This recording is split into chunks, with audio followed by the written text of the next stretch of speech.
Elle sort avec Bachelor. Oui. Elle fait une...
Le président de la Commission des Affaires étrangères, de défense et des forces armées. Le président de la Commission pour l'Union européenne. Là, j'ai vu votre photo tous les deux, il n'y a pas très longtemps dans un bulletin. Voilà. Qui préside notre groupe d'amitié. Conseiller diplomatique, le directeur des relations internationales et un de ses membres éminents. Voilà. Oui, c'est ça. On va passer la charte sur l'Assemblée nationale, Thomas, ici au Sénat. Merci. On va faire les mêmes plans. S'il vous plaît, monsieur. Venez, venez.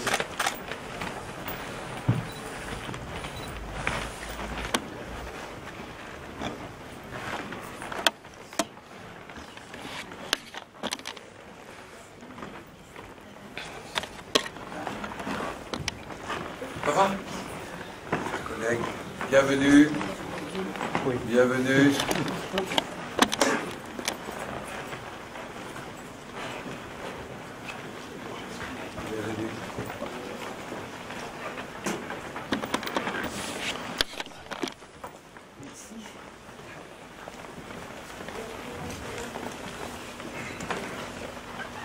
Bien, Monsieur le Président.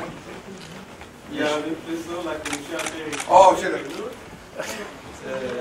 Voilà qui arrive. Non, mes chers collègues, je suis heureux de vous accueillir. J'allais dire le jeu, c'est nous, puisque m'accompagne et le premier vice-président du Sénat en charge des relations internationales, la vice-présidente du Sénat, le président de la Commission des Affaires étrangères, de la Défense et des Forces armées, le président pour la Commission pour l'Union européenne, et l'homme le plus photographié avec vous, Monsieur le président du groupe d'amitié, parce que le bulletin du printemps fait état de la visite du groupe d'amitié et que vous êtes en photo tous les deux dans ce bulletin qui est diffusé. Bienvenue dans le cadre d'une première association des Sénats d'Europe, qui est une association qui a 20 ans.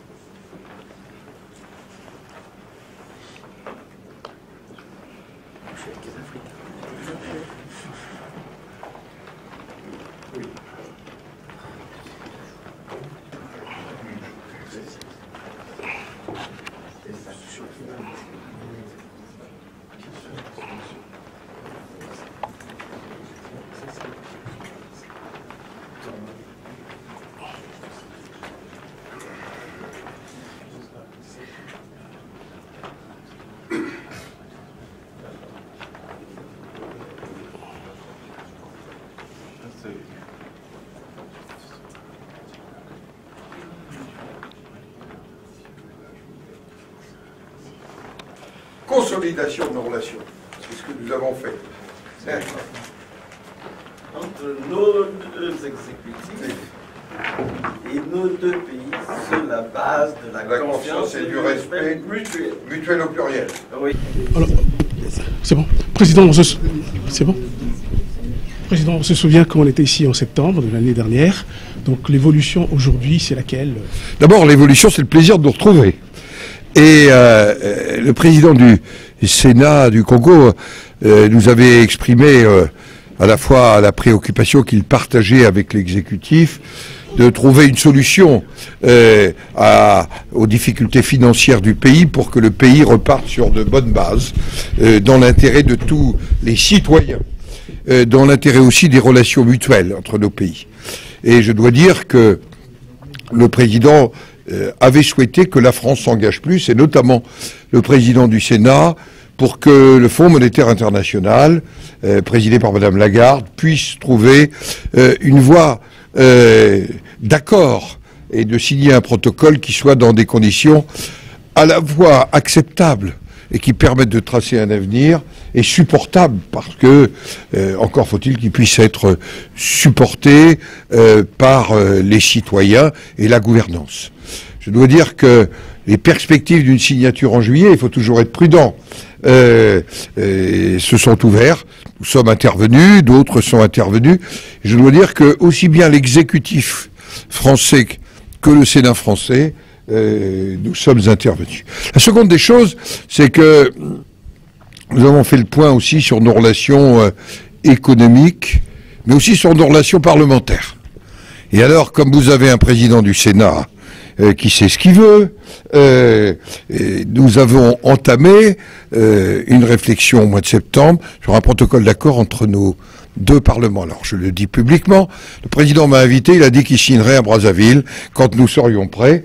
Donc, je n'ai pas le choix, j'allais dire en toute amitié. Je voudrais simplement dire qu'il nous apparaît important de réunir l'ensemble des deuxièmes chambres de l'Europe, qui n'est pas simplement l'Union européenne. Il y a aussi la Fédération de Russie, qui fait partie de l'association et qui sera présente demain. Il y a aussi la Confédération helvétique. Il y a aussi la Bosnie-Herzégovine, avec la plupart des deuxièmes chambres d'Afrique.